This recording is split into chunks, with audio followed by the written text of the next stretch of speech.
Bonjour et bienvenue à l'atelier. Je voulais vous présenter ma dernière réalisation dans sa toute dernière version, le diviseur numérique. Donc dans cette vidéo, il y aura deux parties. Une première partie assez succincte pour présenter le système et une deuxième partie pour ceux qui seraient intéressés, donc beaucoup plus détaillée et éventuellement donc de pouvoir partager ce système-là si ça vous intéresse. Donc dans ce cas-là, vous me le direz dans les commentaires. S'il y a des gens qui sont intéressés, bon, ben, je ferai les plans, les schémas, je ferai ce qu'il faut afin de pouvoir le partager et je mettrai le firmware, donc tout ce qu'il faut donc en fait pour que ça puisse être réalisable. Donc c'est pas très compliqué à faire, hein. Une fois que le firmware est fait, le reste, bon, ben, c'est de l'assemblage. Donc le plateau diviseur, normalement, on a un volant. Ce volant, il y a un vernier avec une graduation, pareil autour du plateau diviseur.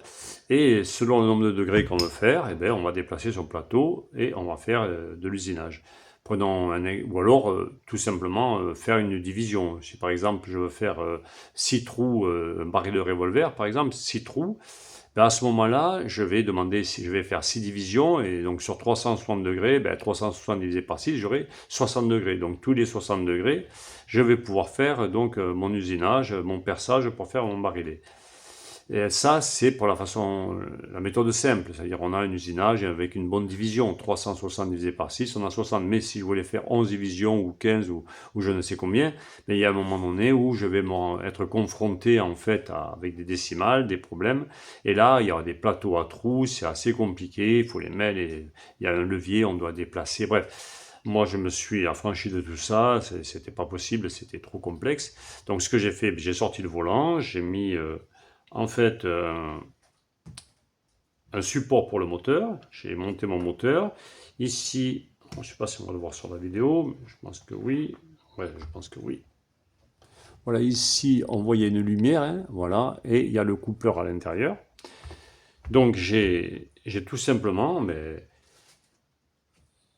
j'ai relié l'axe du plateau diviseur avec l'axe du moteur. Et le coupleur, bien sûr, lui, ben, permet de couper le tout et de le serrer, de façon à ce que ce soit bien solidarisé.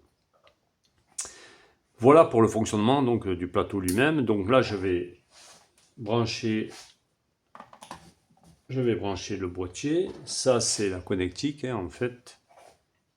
Voilà, la connectique du moteur. Donc voilà, je branche tout, je mets sous tension. Voilà, donc au départ, je peux, comme je disais tout à l'heure, je peux rentrer un angle, hein, je mets par exemple 25 degrés, et je vais avoir le plateau qui va se déplacer de 25 degrés. Voilà. Maintenant, je peux revenir en arrière, je fais 2 degrés, mais il revient en arrière, et si je passe à 28 degrés, mais il va repartir en avant, etc. etc. Maintenant, je vais rentrer, j'ai un mode division, où je vais pouvoir demander ces fameuses 6 divisions, par exemple. Je rentre 6 divisions, et à ce moment-là, et lui, bien sûr, le plateau se repositionne à 0, je fais F1, et là, j'aurai mes 6 divisions au fur et à mesure. Voilà, je refais F1, et j'aurai mes 6 divisions. Etc., etc., jusqu'à 360 degrés, puis ça continue si je veux faire autre chose au niveau de l'usinage par la suite. Donc voilà le fonctionnement sommaire de ce système-là. Maintenant, sur cette deuxième partie que je vais aborder, je vais essayer de rentrer plus en détail sur les performances en fait, du système et les paramètres. Donc, on va revenir. Alors, comme je disais, si vraiment il y a des gens qui sont intéressés, vous me le dites. À ce moment-là, je ferai le nécessaire pour partager ce système. Donc, je vais revenir. Je reviens au départ en arrière. Je vais carrément resetter le système comme ça sera plus simple. Bon, vous pouvez voir que pour resetter, il suffit d'appuyer sur étoile, un appui long. Donc là, comme j'ai expliqué tout à l'heure, je rentre en degrés, bon là c'est simple, je peux même rentrer par exemple 12 degrés, point 563 degrés, voilà, et là il va se déplacer donc de cette valeur-là. Voilà, je mets 0, il va revenir en arrière, etc. Donc pour les divisions, donc je reviens sur mes divisions, je demande par exemple, là on va faire 11 divisions, voilà, je fais 11 divisions, donc je rends le nombre de divisions, je fais F1, et à ce moment-là, bien sûr, j'ai donc 32 degrés 73 hein, à chaque division. Donc, alors bien sûr, je m'arrête là, mais en fait la décimale est continue en vrai. Mais ça n'a aucun intérêt à l'affichage. à ce niveau-là, en tous les cas. Donc voilà, donc j'ai déjà fait F1. Alors je ne sais pas si on voit, mais le voyant est bleu normalement. Je ne sais pas si on voit bien. Normalement il est bleu, hein, mais je sais avec un téléphone, c'est jamais évident d'avoir le... Voilà, donc là, ben, je passe à la deuxième division. J'ai même pas vérifié. J'ai pas vérifié s'il y a une... ouais, apparemment la qualité d'image elle est bonne. Donc voilà, je continue. Donc là, ben, je passe à la troisième. Alors bien sûr, si je fais F1, ben, voilà, ça s'arrête à la troisième. Tant que je n'ai pas validé, il n'ira pas à la division suivante. Mais maintenant, prenons un exemple, je suis à 98 degrés et je veux passer pour une raison quelconque, j'ai besoin de revenir légèrement en arrière pour faire un petit usinage, à 72 degrés par exemple, mais je tape 72 directement au clavier, sans passer par un menu, rien du tout. Et ensuite, je refais F1 et lui, il continue, il est à 88, il passe à 130, donc il est passé à la division suivante. Mais à partir de là, je suis à 130, tant que je n'ai pas validé, le voyant est bleu. Pareil, je reviens à 120 degrés par exemple, j'ai un usinage à faire à 120, je reviens à 120. Et là, si je refais F1, ben lui, il est toujours à 130. Il n'est pas encore passé à 130. Et là, il va y aller. Voilà, etc., etc., etc. Donc après, quand j'arrive à la fin, ben lui, il continue, en fait, l'usinage, dans le même sens de rotation. Mais on verra qu'il y a une possibilité de faire différemment. Donc, maintenant, ça c'est pour cette partie-là. On va voir en fait les paramètres, parce que ce système-là, comme il est transposable, il faut savoir qu'il va falloir ajuster certains paramètres. Et donc, il y a d'autres options aussi dans ce système. Donc là, je suis en mode degré. Je peux passer en mode impulsion. Donc, mode impulsion, ça n'a pas un grand intérêt. Je l'ai mis parce que le système, il convertit automatiquement. Je convertis en impulsion. Donc, je me suis dit, pourquoi pas. Ça peut être un moment non utile pour vérifier. Donc, il y a aussi degré et en millième. Millième, donc, c'est 3600 millièmes pour un tour. Au lieu de 360, c'est 3600. Ensuite, ça, on va le voir à la fin, on verra après. Alors là, vous avez pu voir que sur l'écran, il y a L, A et un J barré et le nombre 14. Donc là, L, c'est le moteur, il est libéré. C'est-à-dire que là, je peux tourner à la main. Alors, je ne sais pas si on voit l'arrière. Non, on ne le voit pas, le moteur. Je vais lever un peu. Voilà, et là il y a une molette, voilà, et là je peux tourner. Alors là, ces moteurs-là, c'est un moteur à double axe, c'est-à-dire il y a un axe à l'avant et un axe à l'arrière avec une molette comme est derrière. Mais pour la petite histoire, ce moteur, en fait, je vais le récupérer sur ma CNC, puisque quand je l'ai eu à l'époque, il y avait un moteur en plus. Donc voilà. Donc, ici je valide, donc là je suis... Et à ce moment-là, je passe du L, donc de libéré à prise. Et là, il est en prise. C'est-à-dire que là, le moteur est en prise, je ne peux pas tourner. Si on voit encore, voilà, là, je suis coincé. Le moteur est en prise. Là, je vais le libérer à nouveau. Donc, je vais revenir. Alors, chaque fois que je reviens, j'ai la même item. Hein, c'est-à-dire que je reviens sur l'item. À chaque fois que je reviens dans le menu, je reviens sur la dernière item utilisée. Voilà, je libère le couple moteur. Donc voilà, donc je reviens. Maintenant, l'option suivante, là c'est pour la rotation absolue. Alors ça, c'est... Quand je fais tourner le plateau diviseur, soit on va faire un test, c'est plus simple. On va tester, on va le faire. Voilà, je reset tout pour que ce soit plus simple, pour repartir de zéro. Donc là, je mets par exemple 5 degrés. Donc si je mets 5 degrés, il va se mettre à 5. Mais si je demande 358 degrés, mais là, qu'est-ce qu'il va faire? 358 degrés, je suis en mode absolu. Là, il va partir de 5 degrés, il va aller à 358 degrés. Il va tourner jusqu'à 358 degrés. Voilà. Donc là, je vais l'arrêter. Voilà, donc j'arrête tout. À ce moment-là, je vais revenir en mode...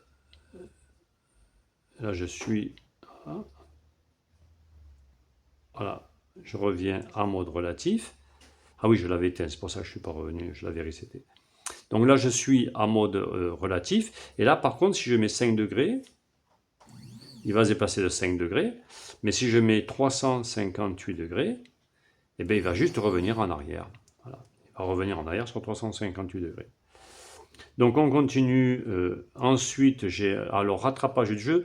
Ça, c'est... Mais avant de voir ça, on va voir le ratio. En fait, pour que ce puisse être transposable sur un autre système, qu'on puisse l'adapter en fait sur n'importe quel plateau diviseur, il faut connaître le ratio. C'est-à-dire que moi, sur ce système-là, un tour de volant, c'est 4 degrés. Donc il y a des systèmes où ça va être 3 degrés, 6 degrés, 8 degrés, 9 degrés, ça va dépendre des plateaux diviseurs. Donc selon le tour de volant, mais ça va tout changer, parce que là, un tour de moteur, c'est plus pareil. Et en plus, ça va dépendre du moteur. Ça, c'est un moteur, en principe, c'est du 200 pas, mais ça dépend. Il peut y avoir des moteurs différents. Donc là, c'est du 200 pas. Et donc, il fallait bien trouver une combinaison pour pouvoir entrer un paramètre et pas se noyer dans les paramètres. Donc, trouver une combinaison. Et là, ce que j'ai fait, je me dis c'est très simple, puisque je sais qu'à un tour de manivelle, j'ai tant de degrés, ça c'est systématique sur tous les plateaux diviseurs, on a un nombre de degrés exact au nombre de tours de manivelle. Ensuite, mon moteur, ben, lui, je sais par le constructeur combien il a de pas physiques, hein, donc je parle bien de pas physiques, hein, c'est-à-dire l'écran qu'on sent quand on tourne, hein, au niveau des aimants. Donc lui, il a 200 pas physiques. Et ensuite, on a un driver qui pilote le moteur. Ce driver, il est à l'intérieur du boîtier. Là, c'est un TB6560. Et on peut mettre le 6600, le TB6600 ou d'autres drivers d'ailleurs, hein. Donc moi, j'ai opté pour celui-ci. 3 ampères, ça suffit amplement. Il n'y a aucun effort là-dessus. Et donc, j'ai perdu le fil. Ah oui, et donc je reviens. À ce moment-là, moi, je me dis sur mon driver, j'ai un huitième de pas, c'est-à-dire que comme j'ai 200 pas sur le moteur, j'ai 200 pas par tour, et entre chaque pas, je vais avoir 8 micropas. Je l'ai réglé à un huitième, donc j'aurai 8 micropas électroniques entre deux pas physiques, puisque j'ai dit là 200 pas, ça c'est des pas physiques, c'est-à-dire on sent bien quand on tourne en aimant, clac, clac, clac, il y a 200 pas physiques. Et ensuite, je peux mettre entre chaque pas, je peux rajouter 8 pas électronique que j'ai réglé sur mon driver. Mais ça, on peut le changer sur le driver. On peut mettre 2, 4, 8, 16, ça, selon les drivers, on peut le changer. Mais bien sûr, normalement, c'est du 8e. Mais bon, après, ça dépend des moteurs, ça dépend de plein de paramètres. Mais c'est pour ça que j'ai fait ce système-là de paramétrage.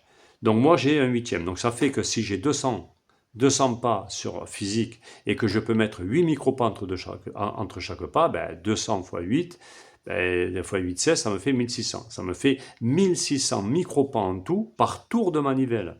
Donc là, j'ai vite fait de connaître. Donc je dis, OK, 200 pas, j'ai réglé un huitième. Donc je fais 200 x 8, 1600. Je sais qu'un tour de manivelle, j'ai 1800 micropas en tout, en partant des pas physiques et des micropas électroniques. Donc je me dis, j'ai 1600. Sur un tour de manivelle, combien j'ai de degrés sur un tour? J'en ai 4. Ben, je prends mes 1600 divisé par 4 et j'ai 400. Voilà, j'ai cette valeur. Si par exemple, on va prendre un exemple d'un système qui a, admettons, 9 degrés au tour, et bien si j'ai 9 degrés, je le multiplie par 200, voilà, j'ai 1800, non, je dis là, je dis des bêtises, j'ai mon moteur qui fait 200 pas multiplié par 8, 1600, et je divise par 9 pour avoir sur 1 degré. Parce que moi, ce que je cherche à savoir, c'est sur 1 degré. Je vais rentrer la valeur sur 1 degré. Je divise par 9, et là, j'ai 177,77. Donc là, je vais ici, je valide sur cette option. Je rentre, donc là, il faut attendre parce qu'il prévient. Voilà, je rentre 177 points. Alors le point, c'est l'astérix, hein. Donc je mets les 7 derrière, voilà, je valide. À ce moment-là, il va resetter, c'est normal, puisque là, on change en fait cette donnée-là du moteur. Eh bien, à ce moment-là, si je rentre par exemple 4 degrés, eh bien, je ne vais plus avoir un tour de vol. Si je rentre 4 degrés, eh bien, je vais avoir à peine un tiers de tour ou un peu plus, quoi, un tour de volant. Alors que normalement, j'aurais un tour complet sur le mien. Mais là, j'ai changé ce paramètre-là. Mais si j'avais un plateau diviseur à 9 degrés autour, ben, ça marcherait sans problème. Donc je vais revenir quand même en arrière. On va revenir ici, je vais remettre 400, parce que là, le paramétrage il est très mauvais pour le mien. Voilà. Là, je récapitule vite fait. je prends le nombre de micropas qui est donné par le constructeur, que je multiplie par ce que j'ai paramétré sur le driver, là c'est un huitième, ça fait 1600, et que je divise par le nombre de degrés que je vais avoir sur un tour de manivelle. Et ensuite je rentre ça. Et après le système, lui, il s'est débrouillé. Il sait à quoi il a affaire. Donc ensuite, ici, je vais continuer. Donc là, on va revenir maintenant sur le rattrapage du jeu. Alors le rattrapage du jeu, c'est que voilà, sur ce plateau diviseur, j'ai pas de jeu en fait. Quand je tourne, c'est instantané. Là, je tourne l'arrière du moteur, c'est instantané. Donc il n'y a pas de problème. Mais je peux me trouver avec des plateaux diviseurs. Il y a des plateaux diviseurs où il va falloir rattraper ce jeu. Donc ce jeu, je peux le paramétrer. Là, je suis un J barré, ça veut dire que donc j'ai pas de besoin. Et là, il me demande, bon là, j'ai configuré par défaut par 4, puisque tous les paramètres sont sauvegardés au fur et à mesure. Donc là, je mets ce que je veux. Hein, là, c'est le nombre de degrés. Hein. Donc là, je mets 1 degré, il revient 1 degré en arrière, ou 2 ou 3, ça va jusqu'à 9 degrés. Voilà, 9 degrés, c'est beaucoup, parce que même pour un plateau qui aurait, ce qui est déjà pas mal, hein, un tour de volant 9 degrés, c'est déjà pas mal. Donc même pour ces plateaux-là, ça veut dire qu'il faut un tour de volant complet pour attraper, donc ça va. Et en plus, j'ai quand même prévu que si j'appuie, si au lieu de valider par entrée, je valide par étoile, je multiplie par 2 la valeur. Voilà, donc je peux aller jusqu'à 18 degrés en vrai. Voilà, donc moi je vais venir à 2, ça suffit, je valide pour le test, voilà. On a vu qu'il a bougé là, c'est normal puisque là je l'active, donc là il se revient en arrière, il se repositionne pour attraper le jeu. Parce que lui il ne sait pas en fait si mon plateau a du jeu ou pas, mais là comme je lui dis qu'il y en a, donc il part sur ce principe là. Donc si par exemple je mets 0, mais je suis à 0, donc si je mets 20, mais là le plateau comme il a déjà rattrapé le jeu, il n'y a pas de problème. Si je reviens par exemple à 2, donc là il va revenir et on va voir qu'à la fin, voilà, on voit qu'il redonne un petit coup pour rattraper le jeu, pour continuer après par la suite, parce que lui il se repositionne bien au niveau de la roue dentée. Voilà pour ça. Donc ça, c'est grâce à ça, donc on peut adapter à n'importe quel système, qu'il y ait du jeu ou pas du jeu, selon le moteur qu'on va mettre, selon le nombre de tours par degré, ce système est transposable. Donc, on continue. Donc le ratio, ça c'est le reset moteur. Alors j'ai le reset moteur, là je suis toujours dans le menu des paramètres. Le reset moteur, ça permet, prenons un exemple, je suis dans une division, on va revenir, je suis dans une division, je demande par exemple 12 divisions. Voilà, là il s'est remis à 0, il s'est repositionné. Je vais sortir le jeu. Hop, là je sais. On verra après le raccourci clavier. Là c'est un raccourci clavier. Donc là je me positionne, je continue ma division, je dis OK, on avance.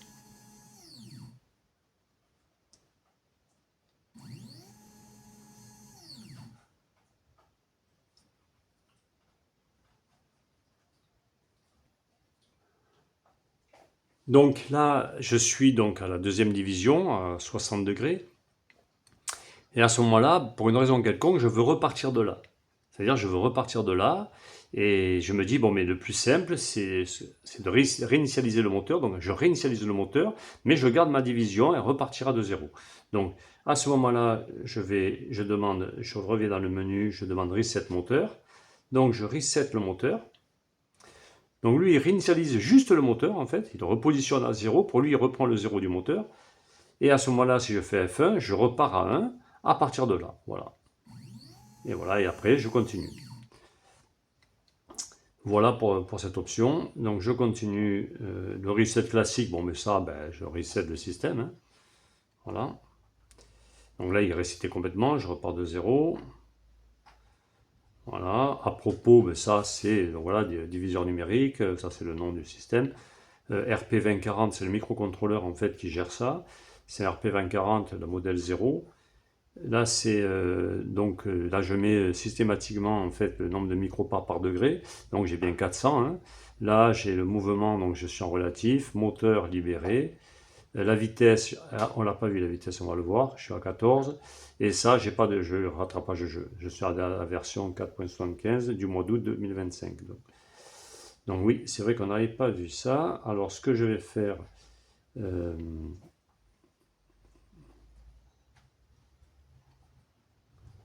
hop, on revient en arrière. Donc on va voir la vitesse. Donc ça c'est la vitesse, en fait je peux la régler ici avec ces deux touches. Donc je peux aller de 1 à 20 en fait, voilà. Et bon, je mets 14, c'est très bien, mais on peut aller beaucoup plus vite, hein. Mais après bon, je vois pas l'utilité parce que c'est quand même une mécanique assez sensible, quoi. C'est pas fait pour aller à haute vitesse. Normalement on tourne ça à la main. Mais bon, on peut. Il faut bien huiler, faut...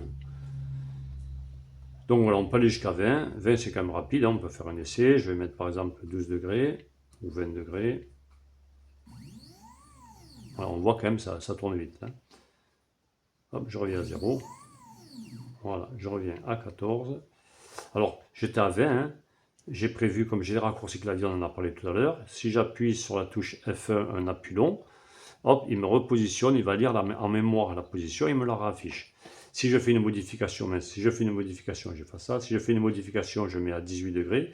J'appuie sur F2, un appui long, et là, il va me la sauvegarder. C'est-à-dire que si maintenant j'éteins et que je rallume le système, et là, je suis bien à 18. Voilà, je vais remettre à 14. Je vais sauvegarder. Voilà, là je sauvegarde. Ça c'est pour la vitesse. Donc les raccourcis clavier, en fait, on vient de le voir, hein. Donc là j'ai la vitesse F1 pour lire, F2 pour sauvegarder la vitesse. Ça c'est pour déplacer la vitesse. Moi là c'est pas des raccourcis clavier, c'est directement là-dessus, il n'y a que cette option. Ensuite, ces options-là, donc pour libérer le moteur en mode absolu relatif ou pour rattrapage de jeu, c'est la 1, 4 et 7. Donc 1, 4 et 7. Non, pardon, 1, 4 et 7. Donc là, ben, je fais 1, je reste appuyé, hop, là je passe en prise et là je libère. Sur 4, ben, je passe en absolu ou je reviens en mode relatif. Et 7, c'est j'active le jeu, il me demande, je dis OK, je donne la valeur que je veux avec ces touches-là, je valide. Voilà, et là il rattrape, je vais annuler ça. Voilà, je supprime le jeu. Et ensuite, on va faire le tour. Non, je pense que... Ah si, ça. En fait, l'arc de cercle, en fait, on va faire une division, mais là, on va pas faire une division sur la circonférence, mais sur un arc bien défini. Voilà, on a un arc de cercle, et sur cet arc-là, on va définir, je prends un exemple, je veux travailler uniquement sur cette partie-là de la pièce, ici, là, et pas sur autre chose. Eh bien, je sais que je veux faire 3 divisions sur cette partie-là, ben, je vais rentrer dans cette option-là. Je rentre dans cette option, et là, il va me demander ou l'arc, ou la corde, ou l'angle. Donc, si j'ai eu l'arc, eh bien, je rentre l'arc. Si j'ai la corde, et l'angle. Et pour différencier la donnée, je vais rajouter à la fin de la valeur astérix ou dièse. Alors, bien sûr, comme on a dit que l'astérix, c'est le point. Si, par exemple, je rentre 12, voilà, là, bien sûr, la corde, ça sera en millimètres, hein. 12 et je mets point, mais si c'est 12.42 par exemple, je mets 12.42 et je rajoute le point. Voilà, il faut qu'à la fin il y ait le point, que lui sache que c'est d'accord. Donc il sait que c'est la valeur 12.42 et le point. Je valide. Ensuite il me demande le rayon, ben, je vais dire 30, 38, allez, je valide. Et nombre de divisions, je vais dire 3 divisions là-dessus. Je fais F1 et là voilà, je vais avoir mes 3 divisions là-dessus, il me les convertit en degrés. Voilà. Je reviens dessus. Là, je vais rentrer par exemple un angle. Ben, je mets, je sais pas moi, je mets 18 degrés, 18 degrés. Voilà. Je mets la dièse pour dire que c'est l'angle. Le rayon, je mets 50. Nombre de divisions, je vais dire 4. Voilà. Et je fais F1. Et là, je vais avoir mes 4 divisions là-dessus. Voilà, directement. Voilà pour cette option-là. Et là, je pense qu'on a fait le tour. Ben oui, j'ai fait le tour. Je pense avoir tout dit. Voilà. Bon, mais comme j'ai dit tout à l'heure, au début de la vidéo, s'il y en a qui sont intéressés, faites-le moi savoir et je mettrai ça en place dans le descriptif. Je trouverai un moyen de pouvoir mettre placer des schémas, des liens avec des schémas et puis des plans, comment monter tout ça. Voilà. Au revoir.